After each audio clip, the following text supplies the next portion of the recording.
Good day everyone. Today, pag-uusapan natin ang infrastructure as a code or mas kilala sa tawag na LAC.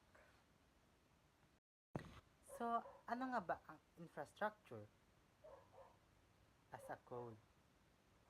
Kapag sinasabi natin LAC or LAC, ito ay isang paraan kung saan ang pag-manage ng infrastructure tulad ng servers, network, at storage ay ginagawa or ginagamit ang code, hindi mano-mano. Ibig sabihin, instead na isa-isahin mong set up mga system, gamit ka ng script or configuration file para i-automatic itong mga setup. Ngayon, ano naman ang benefits ng LAC or LAC? Una, mas mabilis ang deployment dahil automated na ang proseso. Pangalawa, mas consistent ang environment.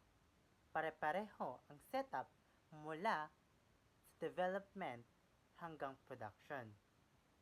Pangatlo, nababawasan ang human error. At ang panghuli, mas scalable at masanda sa disaster recovery ang system.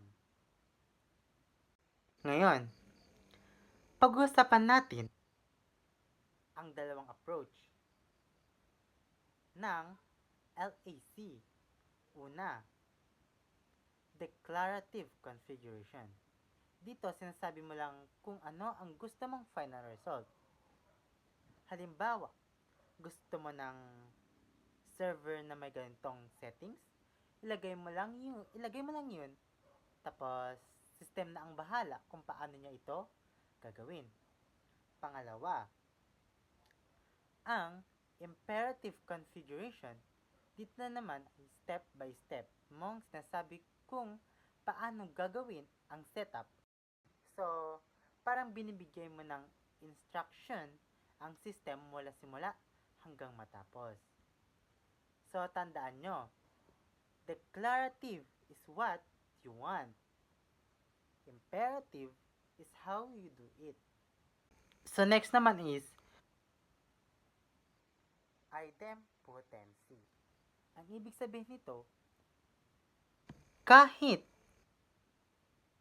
lang beses mong patakbuhin ang pare-parehong code, pareho lang ang magiging result.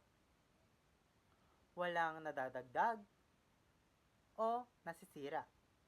Mahalaga ito para maiwasan ang duplication at manatiling stable ang system.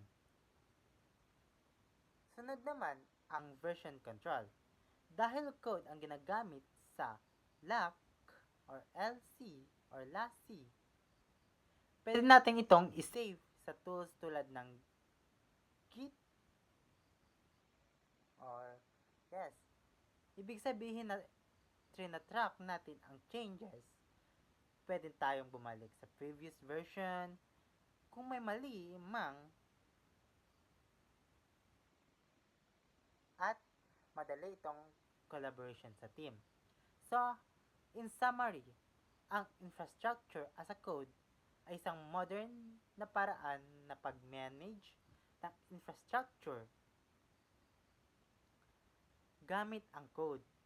Nakakatulong ito para mabilis ang trabaho, maging consistent ang system, at para maiwasan ang errors. Kaya mahalaga ito lalo na sa mga modern IT at DevOps practices.